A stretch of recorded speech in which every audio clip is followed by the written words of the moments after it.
Sebelum kita belajar, jangan lupa ya subscribe dan like videonya. Kali ini kita akan belajar mengenai sistem reproduksi pada manusia. Materi ini adalah materi IPA untuk kelas 9 SMP. Apa itu reproduksi? Reproduksi adalah proses biologis yang dilakukan oleh suatu individu untuk menghasilkan individu baru. Tujuannya apa? Tujuan dari reproduksi adalah untuk menghasilkan generasi selanjutnya dari jenis itu. Jadi tujuannya secara garis besar adalah untuk melestarikan jenisnya supaya tidak mengalami kepunahan. Dalam setiap proses reproduksi tentunya membutuhkan sel-sel gamet yang baru.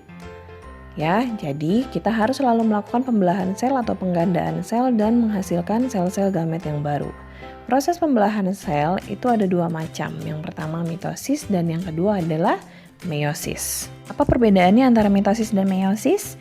Kalau mitosis terjadinya pada sel-sel tubuh, kalau meiosis terjadi pada sel penghasil gamet seperti testis menghasilkan sel sperma dan ovarium menghasilkan ovum.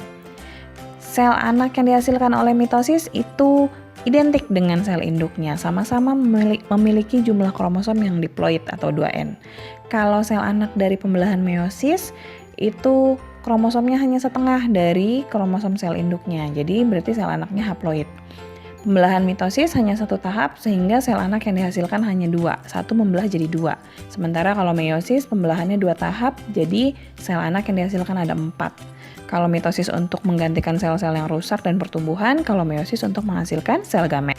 Nah, ini adalah ilustrasi mengenai tahap-tahap pembelahan mitosis dan meiosis. Kalau mitosis hanya profase, metafase, anafase, dan telofase. Sementara kalau meiosis karena pembelahannya dua tahap, jadi ada profase 1, metafase 1, anafase 1, telofase 1, dilanjutkan dengan profase 2, metafase 2, anafase 2, dan telofase 2. Nah, di gambar ini terlihat dengan jelas ya, kalau mitosis sel anaknya hanya 2 dan identik dengan induknya. Kalau meiosis, anaknya 4 dan tidak identik dengan sel induk.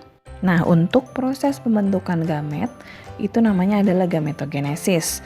Gametogenesis terbagi menjadi dua, yaitu oogenesis yang merupakan pembentukan ovum dan spermatogenesis yang merupakan pembentukan sel-sel sperma. Di sini kita bisa lihat bagannya proses pembentukan sperma dan proses pembentukan ovum ya. Spermatogenesis dan oogenesis keduanya mengalami pembelahan meiosis 1, meiosis 2 dengan hasil kalau pada spermatogenesis menghasilkan 4 sel sperma yang aktif sementara oogenesis hanya 1 ovum yang aktif. Oke, selanjutnya kita akan belajar mengenai organ reproduksi manusia. Mungkin gambar ini sudah beberapa kali kalian lihat ya, di SD juga sudah pernah dipelajari. Di sini kakak sudah tunjuk bagian-bagiannya masing-masing ya. Kalau pada pria itu ada uretra, lalu uretra ada di dalam penis ya, testis, epididymis, vas deferens, dan vesicula seminalis. Kalau pada wanita ada vagina, uterus atau rahim, kemudian ada dinding rahim endometrium, ada ovarium dan oviduk atau saluran telur. Nah, apa saja sih fungsi organ-organ tersebut? Yuk kita bahas. Pada pria ada yang namanya testis. Testis itu fungsinya adalah untuk menghasilkan sel-sel sperma dan hormon testosteron. Kemudian sel sperma yang sudah dihasilkan testis akan disimpan sementara di dalam epididymis untuk dimatangkan selama kurang lebih 2-3 hari. Setelah matang, sel sperma akan dibawa oleh saluran sperma vas deferens menuju kantung vesicula seminalis. Vesicula seminalis ini adalah kantung penyimpanan sperma sementara sebelum diejakulasi. Nah, ejakulasi atau pengeluarannya sendiri melalui saluran uretra yang ada di dalam penis. Penisnya adalah alat kopulasi. Kopulasi itu maksudnya adalah proses memasukkan sel-sel sperma ke dalam organ reproduksi wanita. Alat reproduksi pada wanita yang pertama adalah ovarium untuk menghasilkan ovum dan hormon estrogen dan progesteron. Ada juga oviduct atau tuba Fallopi yang merupakan saluran telur tempat terjadinya fertilisasi. Jadi, ketika ovulasi, ovum dilepas oleh ovarium menuju tuba Fallopi ya, lalu terjadi fertilisasi. Zigot yang terbentuk kemudian akan menuju ke uterus tertanam di dinding rahim.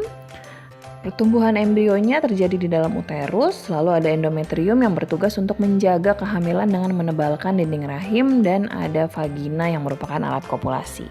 Selanjutnya kita akan mempelajari mengenai siklus menstruasi, yaitu siklus kurang lebih selama 28 hari mulai dari hari pertama menstruasi sampai dengan hari pertama menstruasi di bulan berikutnya. Bisa kita lihat di sini hari pertama siklus menstruasi ya, hari pertama sampai hari ke-6 itu adalah fase menstruasinya sendiri, kemudian ada fase praovulasi, dan di hari ke-14 ada fase ovulasi, setelah itu ada fase pasca ovulasi, persiapan menuju menstruasi di bulan berikutnya. Nah, proses-proses tersebut membutuhkan beberapa macam hormon ya. Apa saja fungsi-fungsi hormonnya? Yang pertama adalah FSH yang mematangkan folikel berisi sel telur, lalu ada estrogen yang menebalkan endometrium, dilanjutkan dengan LH yang akan memicu ovulasi dan membentuk badan kuning atau korpus luteum. Korpus luteum inilah yang akan menghasilkan progesteron untuk mempertahankan penebalan dinding rahim. Nah, progesteron itu berfungsi untuk menjaga penebalan dinding rahim selama kehamilan. Ya, kita lihat di sini dalam proses kehamilan, selain dinding endometrium yang menebal, ada juga beberapa lapis pelindung embrio, yaitu korion dan amnion. Amnion adalah selaput tipis yang di dalamnya terdapat cairan. Biasa kita sebut sebagai cairan ketuban atau cairan amnion yang fungsinya menjaga embrio dari benturan. Dan ada plasenta yang menghubungkan bayi dengan ibunya. Nah, adik-adik, ada beberapa penyakit menular seksual yang harus kita ketahui. Yang pertama adalah sifilis ya. Sifilis ini adalah penyakit kelamin yang disebabkan infeksi bakteri Treponema pallidum. Lalu ada gonorrhoe, penyakit yang disebabkan oleh infeksi bakteri Neisseria gonorrhoeae. Ada juga herpes kelamin yang disebabkan oleh infeksi virus herpes simplex.